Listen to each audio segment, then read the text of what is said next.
Hey guys, Miss Lamoran here. Welcome to week 2 of virtual learning. We are going to be talking today about inference. When we are inferring, when we read a story, we're talking about inference. Remember, when we make an inference, we're using the clues in the text to discover what is not directly stated. That means I'm taking what I've read and I'm putting it with what I know, and I'm making an educated guess about what is happening, not what's going to happen. That's a prediction. But when I infer, I make an educated guess about what's happening right then in the story. I'm not talking about obvious things, like if I were to look at this, she's sitting on a blanket. Well, that's obvious, so that's not making an inference. An inference can also be wrong. Sometimes when we read something and we combine it with what we know, our inference may not be right. Let's look at this one. It says, Anna collected shells. Then she went for a swim in the cool, salty water. Okay, so if she's collecting shells and she went for a swim in the salty water, what can we infer? Well, we can say Anna is at the ocean, because where else do you collect shells, and where else do you have cool, salty water? So we can say that she is at the ocean. All right, let's look at another example really quick. Let's look at this one. Okay, it says, splat! Oh, rats, thought Katie as she stooped to clean the mess up. I hope we have another one. She looked in the fridge and pulled out a carton. One left. Breakfast wasn't ruined after all. What did Katie clean up? All right, well, let's look at it. Let's break it down. Okay, she had to clean up a mess. I hope we have another one. She pulled out a carton. One was left. Breakfast wasn't ruined after all. Okay, so what do we have in our refrigerator? Because it says right here it was the fridge. What do we have in our refrigerator that comes in singles? Because one, it makes a mess if it's dropped. It's in a carton, and it's for breakfast. So what did Katie clean up? I hope you said egg, because Katie cleaned it up. And how do we know that? Because fridge, breakfast, one was left, it made a mess when she dropped it. We can do that from all of those things. All right, let's look at another one. It was 8:30 on Thursday night. Emily stared at the large empty poster board on her bed. Then she looked at the stack of books about Abraham Lincoln on her desk. Emily began to cry. Why do you think Emily was crying? What makes you think so? Well, let's go back and look at our clues. It was nighttime. An empty poster board. Empty poster board. A stack of books about Abraham Lincoln were on her desk. So what do you think Emily's upset about? I think Emily's upset because she's trying to make a poster board about Abraham Lincoln. And I can infer that from all of these clues. All right, so let's take a look at this skill sheet. All right, a weekend with Aunt Clara. Okay, Anna stared at the window, watching the cars drive by. Who was in them? Where were they going? She slumped down in her own seat, wishing she was on some fabulous adventure. Instead, she would be spending the weekend with Aunt Clara. Her mother was going out of town on a business trip. Aunt Clara was nice enough, but she moved at a snail's pace. She watched the TV so loudly that Anna couldn't hear herself think, and she always used Anna's visits to have her fix all her technology problems. Aunt Clara was hopeless. Anna had taught her how to send a text message 1,000 times, and she still couldn't figure it out. Aunt Clara always reminded Anna that when she was a kid, people sent good old-fashioned mail in the mailbox, or that a movie only cost 10 cents. Anna let out a big sigh. She remembered she wouldn't be allowed to bring any electronics. Her mother had taken away all electronics because of her math grade. How in the world would she make the time pass? It would feel like an eternity if she had nothing to do. The car pulled into Aunt Clara's driveway. Anna noticed the overgrown garden. There were weeds springing up like skyscrapers among the tulips.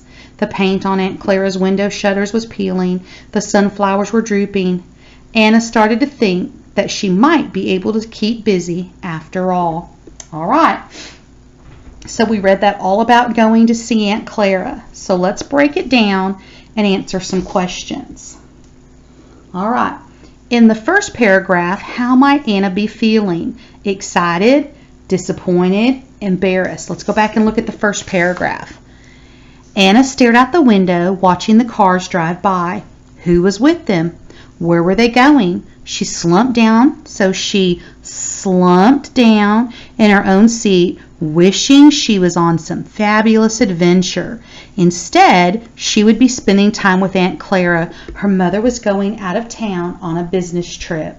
Okay, so if she slumped down, wished she was going on some fabulous adventure, was she excited about being there? Was she disappointed?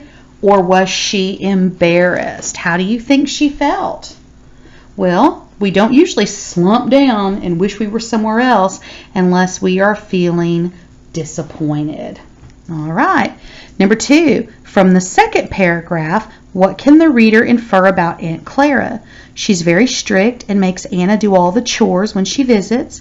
She prefers to watch movies rather than play on her iPhone. She is elderly. Well, let's go to our second paragraph. Aunt Clara was nice enough, but she moved at a snail's pace, means she's slow. She watched TV so loudly that Anna couldn't hear herself think. She always used Anna's visits to have her fix all her technology problems. Aunt Clara was hopeless. Anna had taught her how to text 1,000 times, but she still couldn't figure it out. Aunt Clara always reminded Anna that when she was a kid, people sent good old-fashioned mail in the mailbox and movies only cost 10 cents. Okay, so if she moves at a snail pace, she's so loud she can't hear herself think. Anna has to fix her technology. Movies were only 10 cents when she was a kid. Wow, that tells us a lot about Aunt Clara. She's very strict and make Anna do all the chores. Well, I didn't read that in there. She prefers to watch movies rather than play on her iPhone. She is elderly. What do you think? I'm going to go with C. She is elderly because snail's pace, the TV is loud, Anna has to fix her technology. When she was a kid, people sent old-fashioned mail. Movies only cost 10 cents. There's a lot of clues in there that help us to infer that she is elderly. Let's look at number 3. What is most likely true about why Anna cannot bring her electronics to Aunt Clara's house? She has a failing grade in math. Aunt Clara does not allow electronics. She yelled at her mother for learning that she would be spending the weekend with Aunt Clara. Well, let's go back. I think our answer's in the third paragraph. She remembered she wouldn't be allowed to bring any electronics. Her mother had taken away all electronics because of her math grade. Because of her math grade. So, does she have a failing grade in math? Aunt Clara does not allow electronics. Well, if you remember, Anna helps Aunt Clara with her electronics whenever Anna visits. She yelled at her mother for learning she'd be spending the weekend with Aunt Clara. I don't think it tells us anywhere in there that she yelled at her mother, but I do think the answer is she has a failing grade in math because it says her mother had taken away all electronics because of her math grade. If your grade was good, do you think your mom would take your electronics away? I don't. Number 4, what can the reader infer from the last paragraph? Anna will spend the weekend fixing Aunt Clara's electronics. Anna will spend the weekend helping Aunt Clara outside the yard. Anna will spend the weekend bored out of her mind. Let's go look at our last paragraph. The car pulled into Aunt Clara's driveway. Anna noticed the overgrown garden. There were weeds springing up like skyscrapers among the tulips. The paint on Aunt Clara's window shutters was peeling. The sunflowers were drooping. Anna started to think that she might be able to keep busy after all.